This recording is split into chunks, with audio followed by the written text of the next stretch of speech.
তো আমাৰ ৰাতিটোতে চব জ্বলাই শেষ কৰি দিলে আৰু আমাৰ ধান ধুৰ ৰৈ গ'ল চবগিলা। কিন্তু কি কৰিম এতিয়া আমি ক'ত যাম, কোনে দিব? মাটি খেতি কৰিছিলোঁ, কিন্তু আমি ইয়াতে বহুত হাজিৰা মানুহ লগাইছিলোঁ, ৰাইজৰ হাউৰি লগাইছিলোঁ, লগাই কিনে আমি কাটিছিলোঁ, ধান ধুৰ কৰি পইচা আনিছিলোঁ আৰু কিছু দিব আছে, কিন্তু আধা মাৰিলোঁ, গৃহস্থগিলাক আগতেই দিলোঁ, আমাৰখিনি থাকি গ'ল। থাকি যোৱাৰ পিছত আমি ভাবিছিলোঁ যে আমি মানুহকেইটা অকণমান আজৰি হৈ কিনে মাৰিম, কিন্তু আজি টাৰ্গেট কৰিছিলোঁ গোটেই মাতিম ধানখিনি মাৰিম বুলি। তো আমাৰ ৰাতিটোতে চব জ্বলাই শেষ কৰি দিলে আৰু আমাৰ ধান ধুৰ ৰৈ গ'ল চবগিলা।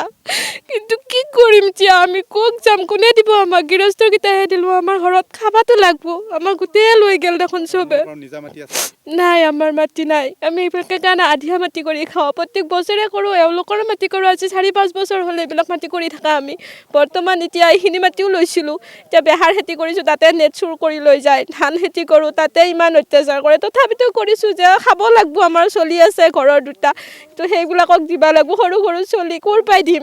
নিজে ৰুওঁ, নিজে হাল বাওঁ, কাটাত খৰচ হয়, ৰোৱা ট্ৰেক্টৰ মাহত খৰচ হয়, তথাপিতো আমি ধান ধুৰ কৰি লওঁ, আমাৰ ঘৰত জমা পইচাৰো নাই। কিন্তু কি কৰিম এতিয়া? চব ৰাতি 1টা বজাত চব জ্বলাই দিলে আৰু 12টা কালি মানুহ আছে, কিন্তু 1টা বজাত চব নিলে পুৰি, চব লৈ গ'ল। এতিয়া আমি ক'ত যাম, কাক সুধিম, কাক ধৰিম, ক'ব নোৱাৰোঁ আৰু মই।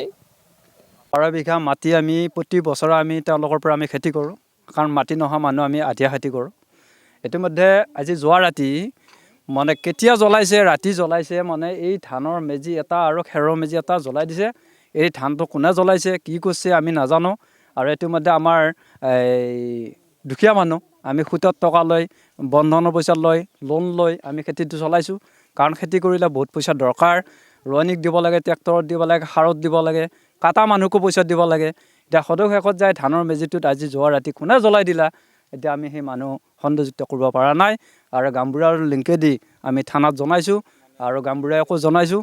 এতিয়া তদন্ত চলি আছে আৰু ইতিমধ্যে আমি খুব দুখ প্ৰকাশ কৰিছোঁ, কাৰণ যিটো বস্তু নেকি খাব নাপালে মানুহ মৰি যায়, তাক কিন্তু লক্ষী জ্বলাই দিছে পথাৰত। নিজা মাটি আমাৰ নাই, কিন্তু আধিয়া মাটি আমি কৰোঁ। পইচাৰ আমি ধাৰা লৈছোঁ, তাৰপিছত সুতীয়াকৈ লৈছোঁ, তাৰপৰা ধান দিম বুলি কৈ আমি পইচা আনিছোঁ। এতিয়া সেই গেছগিলাকে বস্তা পেলাই দিছে, এতিয়া সেই গেছগিলাক আমি এতিয়া ধান ক'ৰ পৰা দিম? আৰু আমাৰ খেতিটো আমি বহুত কষ্ট কৰি তাৰমানে পাতিছিলোঁ, খৰচা কৰি, আৰু ইতিমধ্যে নেট আনিছোঁ আমি 9,000 টকাৰ, তাৰপিছত খেতিত 22,000 টকা গৈছে। এইগিলা আমি তাৰমানে ধান দিম বুলি কৈ তাৰমানে বহুত বাই আনিছিলোঁ, আৰু আমাক খেতি কৰা দেখা পাই টকা পইচাও দিছিল ধাৰে, বা তোৰ হয় যদি আমাকো কিবা এটা দিবি, এইবুলি আমি ধান দিয়াকৈ আনিছিলোঁ, ইণ্টাৰেষ্ট দিয়াকৈ আনিছিলোঁ, আনি খেতিখিনি পাতিছিলোঁ। 11 বিঘা মাটি, 5খন ঘৰৰ মাটি, 5খন ঘৰৰ মাটি। আৰু মাটিৰ মালিকবিলাকো আমাক ভাল পাইছিল, এই দেৱাই চন পৰি থাকে, তহঁতৰ কিবা এটা পাইছা, আমিও কিবা এটা পাইছোঁ, এইবুলি মাটিৰ মালিকবিলাকে ভাল পাই আমাক মাটিখিনি গতাই দিছিল। ধৰ 5 বছৰৰ পৰা কৰি আছোঁ।